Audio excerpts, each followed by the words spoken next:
One evening, a 30-year-old mother would head to the grocery store to get some groceries for an upcoming family trip. Unfortunately, she would be found a few days later in the back of her trunk. But before we get started, welcome to True Crime with Maneater. If you love all things true crime, including missing person cases, cold cases, and just the strange happenings of the world, you know what to do. Let's get started.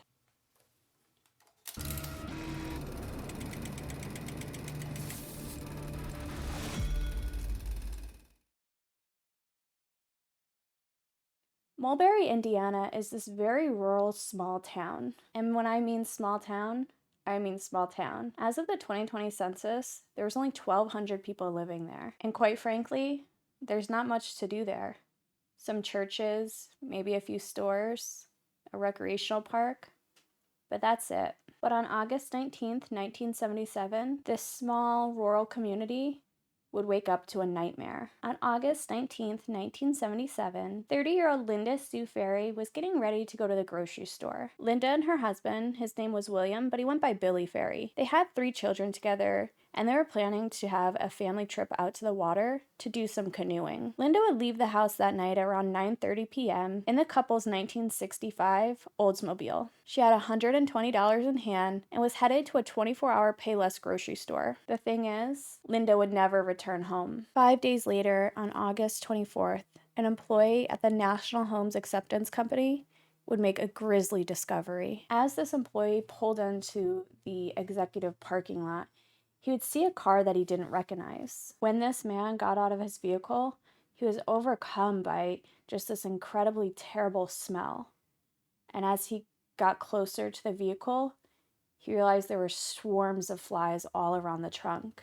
Immediately, he went and contacted the police. When police arrived, they realized that this car matched a description of a missing woman. And that missing woman was Linda Sue Ferry. They would pry open the trunk, and there, they would find a badly decomposing body, which would later be identified as Linda's. Although Linda was found partially clothed, they didn't know if she had been sexually assaulted, just because her body was so badly decomposed at that point. Ultimately, the cause of death really couldn't be determined, but the autopsy did show that a small bone in her throat had been broken, and they noted that that particular type of injury was mostly found in strangulation victims. Investigators determined that there was no struggle inside of her car. The $120 was missing, and no groceries had been purchased. But it did appear that Linda's car had been in that lot since the Saturday. So she went missing on a Friday, and then on Saturday, it appears her car was in that lot. It did go unreported because apparently the employee that typically used that spot was away on vacation, and the car wasn't anybody's way, and they really didn't know who it belonged to.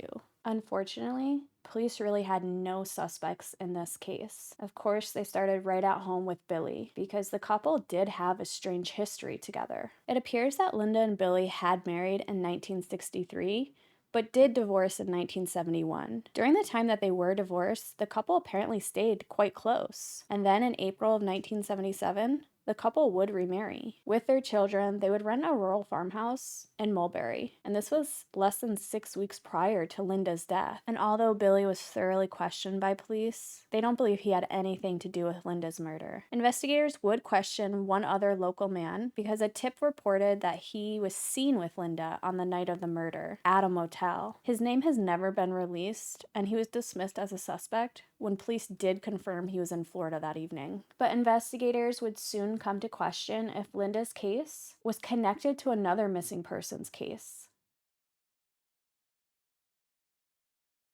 Just after midnight in May of 1977, 19-year-old Kristine Kozik, who was a Purdue University freshman, asked one of her sorority sisters to borrow her car. Kristine had planned to go visit a friend, which may have possibly been her boyfriend at the time, at his fraternity, which was only about 4 blocks away. Then they were going to head to a local bar called The Pub, and that's where Kristine had spent most of her evening. Her sorority sister had no problem lending her car to Kristine, so she handed her the keys, and they said their goodbyes. When that sister woke up the next morning, she realized that Kristine had never returned. Although she hadn't made it back that night, the alarms weren't raised. It was the end of the semester, and her sorority sister figured that perhaps she just stayed overnight elsewhere, maybe she didn't want to drink and drive, and that she would be back soon. However, Kristine wouldn't show up for class that day, and that was something completely out of character for the young woman. After classes concluded that day, most of the students, including Kristine's sorority sisters, packed up and left to return home. They thought that perhaps Kristine had returned home in Illinois, possibly because she was having a family emergency. It wasn't until May 19th, 2 weeks after she had last been seen, that her sorority sister, whose car she had borrowed that evening, called the police. 12 days later, police would locate that missing car, and it was in a nearby parking lot close to the Wells Memorial Library. But the car contained little evidence other than it was locked, and the keys were found in the glove box. And according to the owner, very little gas had been used. So they went to the young man's home where Kristine had said that she was heading to, but he claimed that she had never showed up that night. Unfortunately, 6 weeks later, a farmer would discover a set of badly decomposed human remains in one of his fields, and that body was identified as Kristine Kozik's. No clothing or personal items were discovered on her body, and it couldn't be determined if she had been sexually assaulted. And due to the advanced state of decomposition her body was found in, a cause of death couldn't be determined. The case went cold. Police had no suspects, they had no witnesses, they don't know if she was murdered in that field or dropped in that field. They have no idea what happened to the young woman. But unfortunately, it did bear a resemblance to Linda's disappearance. Although it seems like the cases were similar, two women, they go out at nighttime, they're presumably abducted, there's no sign of a struggle in the car, but the car in Kristine's case was locked and the keys were in the glove box. In Linda's case, it appears that the keys were left on the seat and that the car was locked. But Linda was found in her trunk and Kristine was placed in a field or perhaps taken to a field. And then in 1982, a serial killer would be offered immunity to confess to the crimes. Carl Eugene Watts was offered immunity in exchange for confessing to murdering Linda and Kristine, but he would deny any involvement, and the fingerprint evidence collected at the crime scenes failed to connect him to the crime. Of course, with any cold cases, there are multiple theories about what happened to these two women. Could a serial killer or at least a serial perpetrator have committed these crimes? Absolutely. Could somebody closer to home have committed these crimes? It's a possibility. Could it have been an opportunistic killer who saw a young woman or two young women at different times out by themselves at night and decided to harm them? Absolutely. The thing about Linda's crime is, although $120 was missing, I don't feel like that was the motive for the crime. It feels like because she was so brutally murdered and possibly sexually assaulted and stuffed in a trunk, that perhaps the motive all along was to harm her. There was also no struggle inside the car. Did this person know Linda? Did they have some sort of relationship with her, whether it's an acquaintance or a friend or a personal relationship? Or did they have a gun or some sort of weapon where she wouldn't struggle? As for Kristine's case, she was only 4 blocks away from a fraternity where she was supposedly heading to see somebody specific on that night. But I find it even more strange that the sorority sister, her friend, who lent her a car, didn't report the car missing for 2 weeks. She hadn't heard from her friend in 2 weeks, and she just handed car keys over to her friend and said, yeah, sure, borrow my car. And for 2 whole weeks, this friend went without a car and didn't think that something was wrong, without hearing from the friend that took it, without hearing from Kristine. That sits very unwell with me. Not to mention, her car was pretty much only a year old. It was brand new. Why didn't her family report her missing? I mean, they knew that their daughter had finals and that presumably afterwards she would be coming home. So for 2 whole weeks, her friend, who lent her a brand new car, didn't report that her friend was missing and that her car was missing. And then during those 2 weeks, her family, who would have expected her home, didn't report her missing. Something to me about the roommate situation, the sorority sister, just doesn't sit right.